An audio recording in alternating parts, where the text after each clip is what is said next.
Isa lang ang mundo na ating ginagalawan. Isa lang ang hangin na bumubuhay sa atin. Isa lang ang umaga na ating kinamumulatan.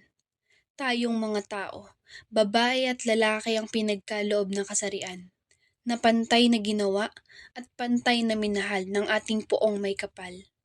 Ngunit bakit minsan hindi pantay ang pagtingin ng ilan? Ito pa ang nagiging dahilan ng alitan at ng hindi pagkakaintindihan.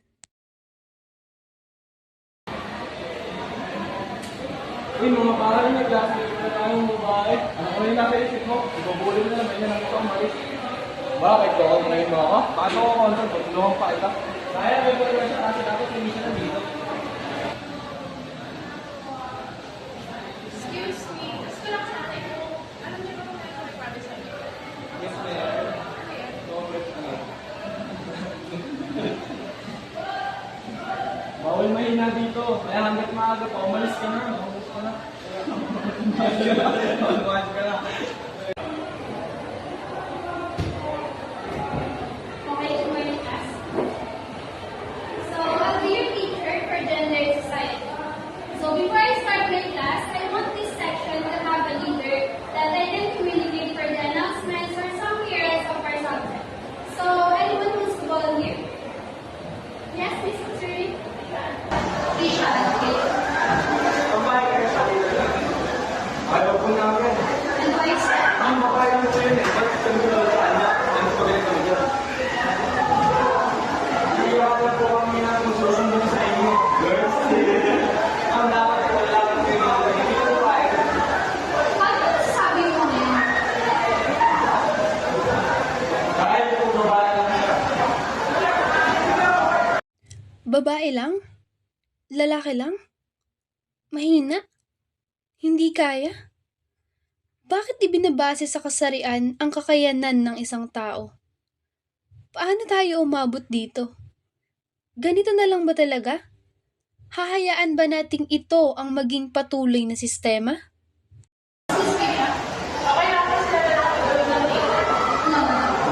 What is this?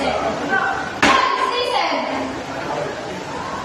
You don't have the right to say all of that to a girl. You should have respect. I am very disappointed to hear all of that from you. You are just a student, yet you have got to say all of that. Bakit? Sino ba kayo? May narating ba kayo sa mga buhay niyo? Ang lala ng may mga estudyante na din yung mindset.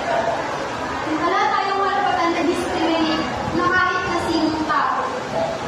We are all equal.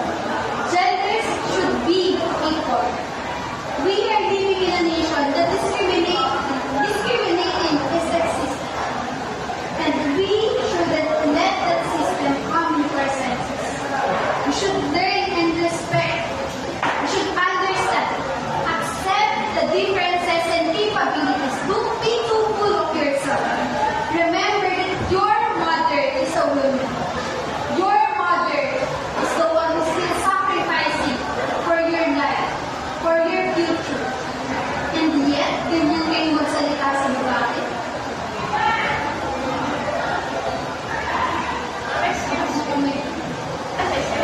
Yes, please. For information boys, hindi ako nandito para makapag-panic sa alam para makasasama. Dito ako para makapagtulungan. At natuto, babae at lalaki, we all know na meron tayong kanyang strength and weaknesses. At bilang isang grupo, dapat magtulungan tayo. Huwag natin ito yung mag-isang magiging Magiging tayo mag-isa kasi ginagawa natin yung sa natin ito. Hindi ako makailang. Babae ako ang may pangarap sa buhay at may mabuting hangarin para sa mga babae at lalaki. I hope this will be your wake-up call to gender equality so we are able to contribute to the society. Ma'am, excuse me po. Mahingi lang po ako ng sorry sa nagawa ng Risha. Risha, I'm very sorry sa anong patawag ako sa lahat ng mga. Ma'am, awal na yun sa akin talaga. Pasensya ako pinagkaroon ng exam ko yung Risha. Risha, pasensya na rin po yung exam.